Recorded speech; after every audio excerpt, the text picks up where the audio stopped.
On today's show, the news did not stop over the weekend, and we've got plenty to get to. Payne is going to sign with the Milwaukee Bucks and potentially fill a real need for this Bucks roster. Jrue Holiday has been traded to Boston, a rival of the Bucks. What does that mean for the top of the Eastern Conference? And Damian Lillard arrived in Milwaukee. There were plenty of people there.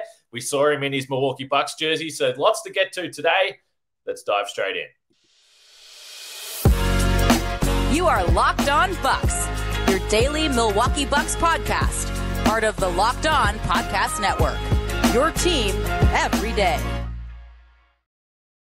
You are Locked On Bucks. My name's Kane Pittman. You can see and hear me on this show Monday to Friday, and also find my work over at ESPN. And alongside me, a man who's going to be very busy tomorrow at Media Day from the Bucks Radio Network, it is Justin Garcia for today's show that is brought to you by the Game Time app. Download the Game Time app, create an account, use the code LOCKEDONNBA for $20 off your first purchase. And as always, we thank you for making Locked On Bucks your first watch or first listen of every weekday. Preseason basketball just over a week away. As I said, Media Day coming up tomorrow, and there's endless news right now. Sometimes it's a quiet period just before the preseason starts, but not this year for the Bucks. Plenty of shows to catch up on if you missed them from last week. 4 different episodes on Damian Lillard and the trade and what it means for the Bucks, looking at it from all different angles. So go back and listen to those shows. But for all the new subscribers, and we've had plenty over the last few days here, we appreciate that. If you haven't done so yet, hit the subscribe button or follow whatever platform you're watching or listening to us on. Drop a comment, give us your thoughts, like, and rate, review. Do all those things that are free to do, and it really helps the show continue to grow because we're getting set for a big season here of Milwaukee Bucks basketball. We appreciate the support.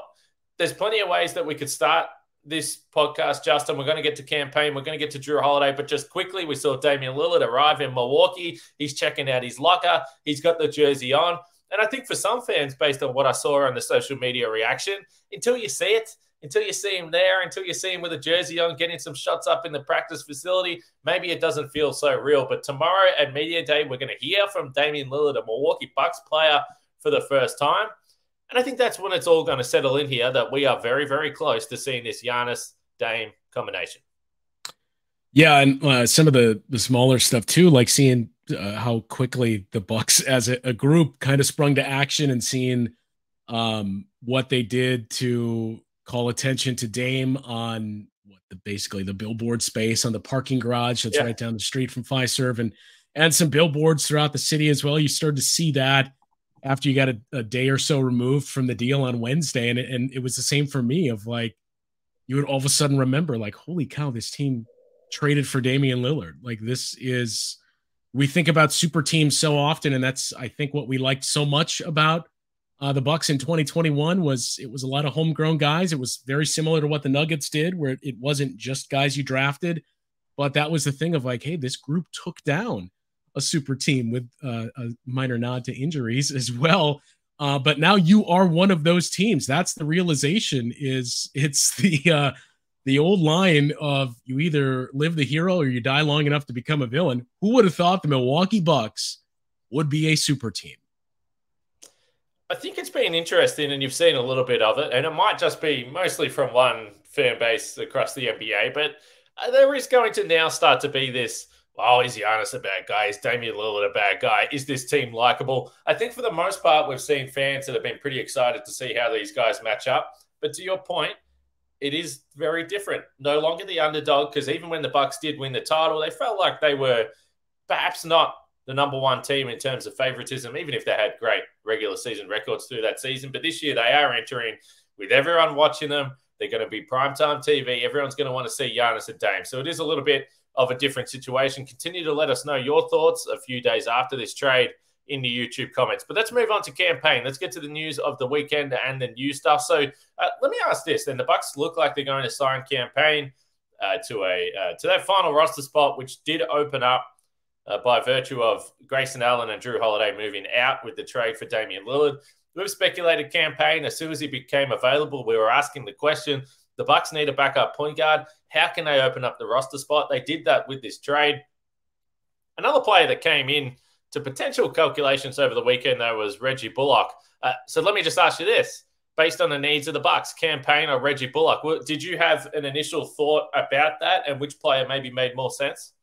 Boy, you're really putting me on the spot and painting me into a corner here, because that's right. All things being equal, and this is not saying anything about Payne, I was in the camp that initially I would have preferred Reggie Bullock, just because I think the big thing, and we'll get to it as we get to what the Celtics did, is you look at how the Bucks are built, and this is one of the first things that came up after we got through all the positives of the Dame trade earlier in the week was, great, how is this team going to defend elite wings? That you didn't have a whole lot of those guys to begin with, but now you ship out the number one guy, and maybe with the way the roster currently stands, the only guy. I know people have pointed to Jay Crowder.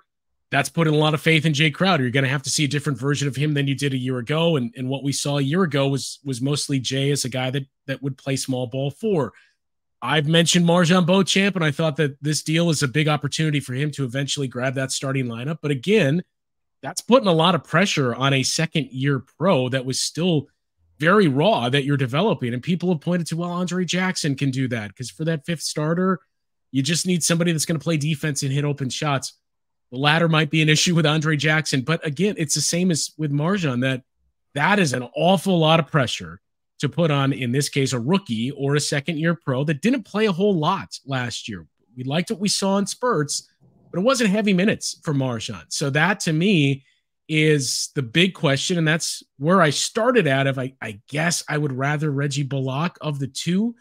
But the other part of it is this, and why I guess I'm 50-50, I'm 6 and 1/2 dozen the other of what would I prefer is, well, backup point guard was a pretty big issue as well. And I know we've touched on what they could possibly do, some of the depth that they've seemingly added with a guy like Ty Washington, but still, you can't assume that Damian Lillard is going to play every single game. So in those games that he's out, we spend time poring over, well, who's going to be the backup point guard for the second unit? Well, in those games he's out, who's going to be your point guard? So in that sense, this is an important signing to at least give you some solid regular season depth. I think we saw spurts of it in the playoffs at times for Payne.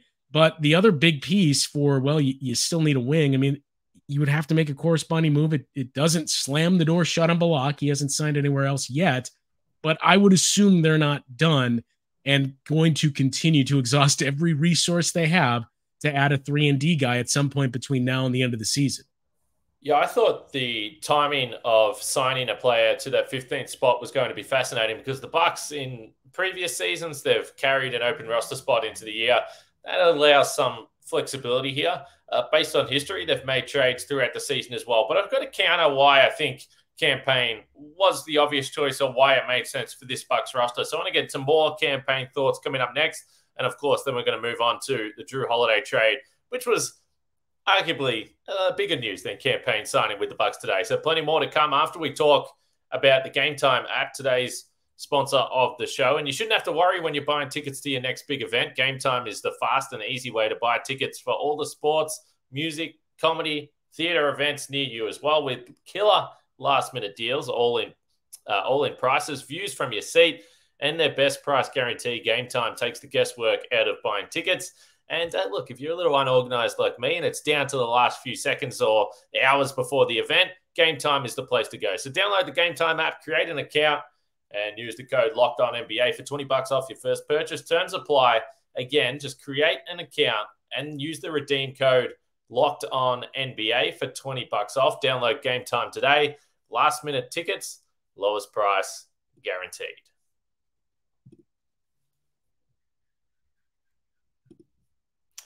All right, we'll keep it rolling on Locked On Bucks. And as we said from the top, if you missed any of our Damian Lillard reaction podcasts, go back and listen to them from the back end of last week. 4 separate shows there. And if you haven't done so yet, subscribe, drop a like, comment, or do all those things. We really appreciate the support. So for me, Payne, because you say, well, the Bucks might need help on the wing. And I say might because, yes, there's significant question marks there with Middleton, with Crowder, with Beauchamp. Is he ready to take some responsibility there? Where is Pat Connaughton? Wasn't healthy last year.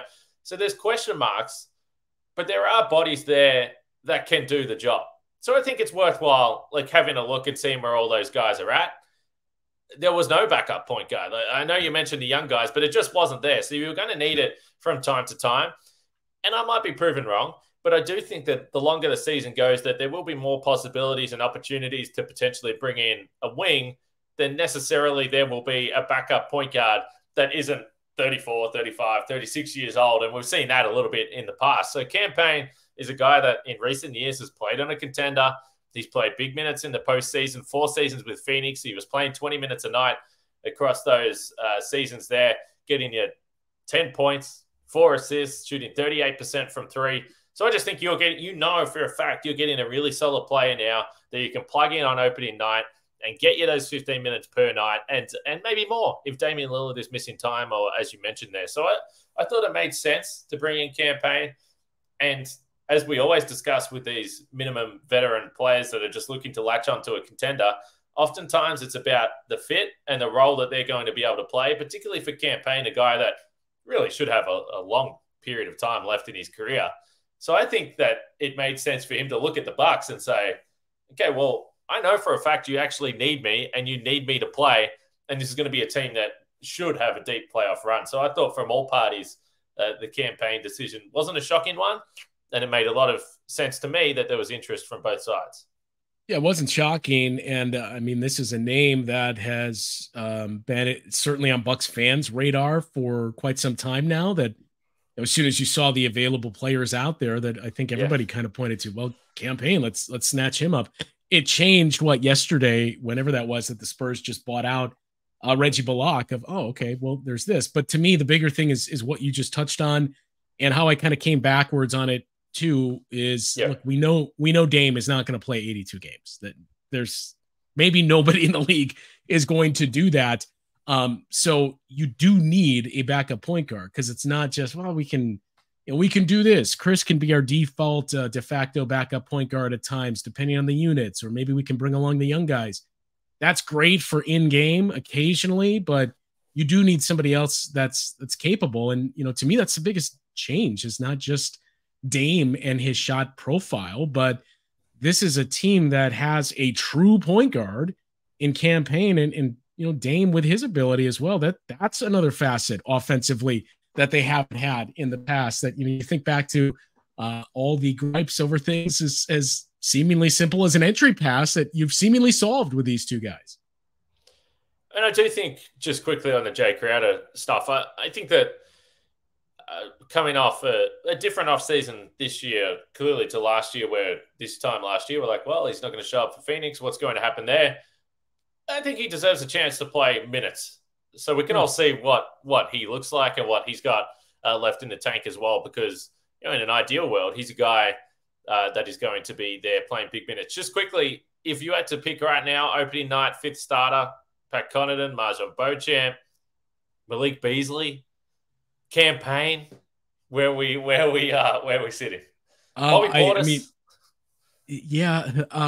So I don't think it's going to be Malik Beasley, just for reasons we've talked about earlier in the week, that you've already got scoring, that 5th guy is going to be there to basically be a role player and hit open shots. So the tricky part is that this isn't Bud now, that this is a new coaching staff that we have to learn, and how Adrian Griffin is going to operate.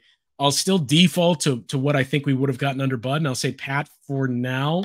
So Pat on opening night, but I really feel like it's going to be Marjon that is at some point early in the season is the guy that's starting at the 2 for you. That's very exciting. And if you're a Bucks fan, that's probably what you're hoping for as well, because it means Marjon Beauchamp has developed to a point or a position where they think they can get, again, that 20 to 25 minutes out of him. I'd still go back to the live podcast that we did in Milwaukee going back a few months ago, and he said he might not be on the roster. He still might not be on the roster depending on what the Bucks do later this season. Let's move to the big news of the day. Jrue Holiday, we asked the question, where could he potentially land? And maybe more importantly for the Bucks, where don't we want him to land? And I do think the Boston Celtics was high on this list, but this goes back to some of the things we discussed last week, where I said that people can talk all about the trade package that Portland got for Dame if you want, but you're going to have to include what they get for Jrue Holiday in the overall deal. This is a pretty nice package for Jrue Holiday. 2 firsts, Rob Williams, Malcolm Brogdon as the centerpieces of this deal. So when you put that all together with the 3 first-round picks, the couple of pick swaps that are there, DeAndre Ayton, Rob Williams, Malcolm Brogdon, as we've already discussed, there's a lot of parts, there's a lot of pieces to this, but overall, it is a pretty big haul for Damian Lillard that they've been able to achieve, and maybe they're not done. Maybe they'll continue to make moves here as well. But what was your first thoughts? Because again, I think for the biggest rival in the Eastern Conference for the Bucks, I think in a perfect world, Jrue Holiday wouldn't be playing for Boston. No. So this was my number one in terms of where do we not want to see Jrue Holiday end up. I mean, I think we all wanted Jrue Holiday to play for a contender, that he's owed that, and we want to see the best for Jrue. But I think most of us were hoping that contender would be in the Western Conference, whether that's somehow the Clippers pull it together. I think there's a lot of steam that picked up with the Warriors, and that makes a ton of sense. They had the assets to do it. So that's interesting. This was pretty close to worst case scenario. Again, you have to do this because I think we had reached the point with the construction of the roster, we would be at a spot where we're talking about, well, the Bucks have a chance to win the East once again, and they're in the discussion for championship contending teams. But I think we had seen what that roster was, and I'm not going to say what their ceiling is, but it's a group that was getting older, and for as many strengths as you had on the defensive side, year after year, we continue to see the fatal flaw was on offense. And this group is currently constructed, even with a new coach, you can do some minor tinkering, but it's not going to solve all of that. It's not all of a sudden going to turn Jrue Holiday into a Damian Lillard level half-court offensive player or give Giannis some of those things that we've talked about. So Bucks had to do it, but it also opened the door for the Celtics to not undo that Kristaps Porzingis deal that I think a lot of us were kind of scratching our heads on, but you at least got to undo part of it, and the parts that you would think are going to hurt the Celtics the most. It's, the funny part to me is I've heard in the last week before this deal took place, and even before then, you would hear over and over. I know the guys on the rights to Ricky Sanchez were just talking about this too, but the comp between Marcus Smart and Jrue Holiday, and I know they're not, carbon copies, but how similar both guys are in terms of what they bring offensively. By that, I mean like what volume score and what can you expect from them, but then what they bring defensively as well. Like it's as close as you can get for the Celtics to kind of lose out on that guy that's their emotional leader and does a lot of different things offensively than Jrue. I think we should point out that Boston's going to miss. You're able to bring in the concept of Kristaps Porzingis. I know that's a big if he can stay healthy and get back a lot of that defense. That's huge for what the Celtics have been able to do now this day.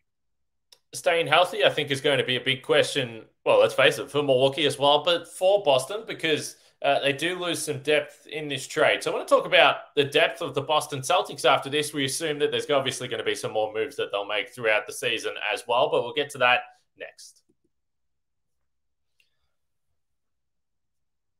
As you mentioned, Justin, there is a rush to the other day crown the Bucks as NBA title favorites. And today I definitely saw a rush to now say, sorry, we thought that the Bucks were title favorites, but now it's back to Boston because of these trades. I think this is the nature of the way the business works with the media conversations that go down. I think a lot of the times when guys get traded, their value gets elevated higher than what it was at the place that they were at previously. I think the idea of this Boston Celtics team, certainly defensively, can be really good. Terrifying. I don't know if it's terrifying. I think they can be really good. But if we just look at the depth chart for this Boston team, they've essentially got 6 players with Jrue Holiday, Jaylen Brown, Jason Tatum, Al Horford, who's now 38, Kristaps Porzingis, we already mentioned the health problems. But outside of that, it's basically Derek White is the guy that you look at and say, okay, that's a postseason player. So they've basically got 6 guys, which I don't think is a lot to be concerned about right now. I do think that it is interesting, and we've discussed the idea of trading away Marcus Smart, Grant Williams, now Rob Williams as a rim protector. So they don't have a great big depth. Obviously, Al Horford is still there, but you do look at the age and say, okay, what's he going to be like by the time the postseason runs around? So I think the easy question for Boston defensively is, yes, Jrue Holiday will have his hands full with Damian Lillard. And then they've got Brown and Tatum, be handy defensive players, but it doesn't feel like they are well equipped right now to slow down Giannis, particularly because you look at the team and it's not the Bucks team of previous years. You got to worry about Lillard, and I think that's the fun part if you're a Bucks fan, because they've just never had that type of gravitational pull on the perimeter playing alongside Giannis, and they've lost Grant Williams. Well, they've lost both Williams. So it sounds like we may disagree a little bit. I think the idea of their defense is absolutely terrifying. That you are going to see, depending on matchup, a closing group of Derek White and Jrue Holiday together in the backcourt, which good luck with that, with their size and their defensive ability. Tatum and Brown are going to be able to play. Tatum's certainly a capable defender. Jaylen Brown a little better, although there's question marks with both. And then the center position is going to be a nightly thing. It seems like I could see Al Horford closing over Kristaps Porzingis, which will make for some interesting conversation in Boston. But yeah, depth is the big thing. And do they have anybody that can defend Giannis at this point? No. That the two guys that did it best are both gone in Marcus Smart and Grant Williams. So isn't that all that matters, though? So when you talk about the defense being terrifying, it's like, okay, but if you don't have any type of answer for the best player in the world, then what's terrifying? But here's the thing. They have an answer for everything else that the Bucks are going to throw out there. That I know Damian Lillard is in the mix. Chris Middleton is in the mix. But the Celtics have the personnel to match up with that now on the perimeter. And I get, like, there's no great Giannis stopper, but part of that is, number one, Giannis, this is going to put even more pressure on him in those scenarios that he is going to have to improve his free throw shooting, because that is going to be one of the defenses, especially for a team constructed like the Celtics. And, it still comes down to, on paper, can they defend Giannis? No, but there are still some things that Giannis needs to address in the half court. And that's what makes the offense of the Celtics different than the offense of the Bucks. When people point to, I know we're talking about defense here, but Jrue Holiday, and well, good luck. Here was his true shooting in the playoffs. All of that is true. I'm not going to sit here and say Jrue had great offensive games consistently in the postseason, but Jrue was also asked to do a whole lot more with the Bucks than he will be with the Celtics, where he is going to be maybe the fourth option at times. I'm not going to say that's going to make him Damian Lillard level, but that's going to change some of his efficiency on the offense. And that's the big difference to me, is Celtics have trustworthy half-court offensive players. Giannis still has to get there. The pairing with Dame is going to unlock a lot of stuff for him. And I get it's going to be tougher for the Celtics than ever to defend him if this is their roster. But Giannis has to keep getting better there too, because, I mean, the simple math as well is threes are worth more than two. Boston last year in the postseason, even though on paper, yeah, you look at the team and you say, well, they've got a lot of offensive options, but they weren't very trustworthy in the half court against Miami, and there was a lot of late shot clock stuff, and it didn't really function all that well. So I think there's questions for both teams. They were already, before these trades, clearly the two best teams in the Eastern Conference. Now they are the best teams in the Eastern Conference by an absolute mile. So when we say, or when we discuss, okay, is there questions about Boston right now? We're very well aware, as we've discussed, that there's questions about Milwaukee. I do just think it's the same for the teams in the Western Conference. If you don't have any type of answer for Nikola Jokic, then you're going to have a problem. And to me, and by the way, who does? That's right. So if you don't, and Boston were one of the teams that had a bit of an answer for Giannis, and clearly, in past years, Miami's had some success as well. But if you don't have that, then I don't think it matters what else you got. Because even with those answers the season before, we saw that when the series went to 7 games against Boston, Giannis averaged 36 points, 18 rebounds, whatever it was. He nearly dragged them to a 7-game series win there. So we'll see.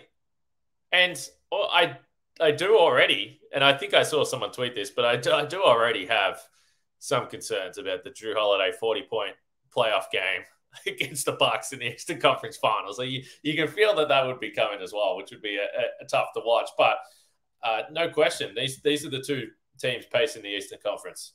Yeah, and look, I'm not trying to rain on the Bucks parade. It's my immediate reaction is this is what gives me concern about the Celtics, and I think the thing that you would have to point to as well is, look, as we've gone over, good luck with Kristaps Porzingis defending Giannis, and that's assuming he's a fully healthy Kristaps Porzingis for the full season.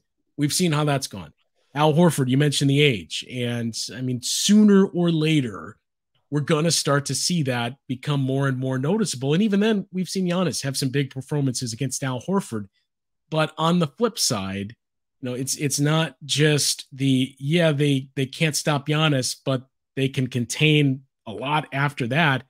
Conversely, too, if we look at those lineups that we just went through, okay, how are the Bucks defending that right now? That you may make the conscious effort of what we saw early in that series a year ago of we're just going to have to be bullies and we're going to play bigger and that's how we'll beat them. But that's still going to create a lot of opportunities for the Celtics if you're playing with three bigs. And the Celtics are probably their best lineup is going to be either Kristaps or Al Horford on the floor, and then those four guys that we mentioned that are really spreading the floor out. Defensively for the Bucks, in terms of the personnel, we still don't know exactly what that's going to look like, but we don't know what the defense is going to look like under Adrian Griffin as well. So I think the Bucks and the Celtics have a couple of matchups. I think they might play in November. I thought I saw Jim Olszewski tweet something out there. But anyway, those matchups are going to be must-watch, absolutely, as they have been over the last few seasons anyway. But interesting. There's been some news for me to wake up to over the last few days in Australia, I'll tell you that. Well, and, to point one thing out too, in terms of, well, where's it favorable for the Bucks in those matchups, and maybe not necessarily all overwhelmingly positive for the Celtics on the Locked On Bucks podcast here. This doesn't do anything to address the point guard and ball handling questions that the Celtics had, especially coming out of the playoffs a year ago when you said, man, similar conversations that we started to have of, do you just need a true point guard, and maybe we slide Jrue to the 2 and take some of that ball handling off him and the facilitating and being the guy to initiate the offense. Celtics had those same questions. Their best player at that is playing in Memphis now. And now you're going to be asking Jrue Holiday to do the same thing. Potentially, he's going to split some of that with Derek White. But the same thing that we kind of talked about, well, it'd be nice if the Bucks kind of improved here. So that to me is still the big one, that we saw those issues in the playoffs, especially against Miami, and you've done nothing to improve it if you're the Boston Celtics. So, and fit, and how does Jrue and all these other new pieces fit in together? I think that's a bigger question than putting Damian Lillard into the mix with the Bucks. Since we think on paper it's such a great fit, and it's just one guy that you're talking about. So yeah, there's questions with both teams, and there's a lot of changes too with both teams, especially with the Bucks. But the overall point of this just widened the gap between the Bucks, the Celtics, and everybody else. I mean, man, you look at what the offseason was for Miami, and they've clearly taken a step backwards. Philadelphia was the interesting story. Now they're lost in the shuffle, and now it's, what do you do with James Harden? I don't think that's going to last very long here, and we've seen James be able to kind of torpedo his way out of situations. The bigger question is, I've seen some people point it out already now, but hey, if the Bucks had to deal with it, when is Philadelphia going to have to answer the questions of how soon before Joel Embiid asks out when you see these teams getting better? So yeah, I think this has really gone one step further where we were a season ago when we thought the Bucks and the Celtics were the clear favorites. Now it's even more so, but my caution would be, how many times outside of those, Steph and KD Warriors teams, how many times does the clear favorite or the favorite end up winning the title? It didn't happen last year for the Bucks or the Celtics. Bucks weren't the favorite the year that they won the title either. So maybe winning the offseason is not the best thing possible. Particularly this year, it is so wide open. It doesn't feel like there's a Golden State Warriors, Miami Heat type favorite there. Anyway, I've mentioned it a few times in this podcast over the last few weeks, but remember when I was asked whether Lillard and Harden would be traded before opening night? Both of them, would they be traded? And I said, no, I think maybe one, maybe the other. Now I'm sitting here wondering what's going to happen with James Harden. But Let us know in the YouTube comments in particular or on social media. How did you respond to the Jrue Holiday to Boston trade? Any thoughts, concerns that you have about Jrue Holiday joining the Boston Celtics? I think it's going to be a fun rivalry throughout the season. A continued rivalry, we should say. They've had plenty of meetings over the last few years in the postseason. We'll leave it there. Media day tomorrow. We expect that we are going to hear from Giannis in detail, from Damian Lillard in detail, Chris Middleton, Brook Lopez, all these players. We're going to have plenty of reaction to Damian Lillard's first day at the office in front of the hard-hitting media like Justin Garcia here. So we look forward to catching up on Locked On Bucks tomorrow. Hopefully you enjoyed the weekend. Catch up with all the content on Locked On Bucks, and we'll speak to you after Media Day.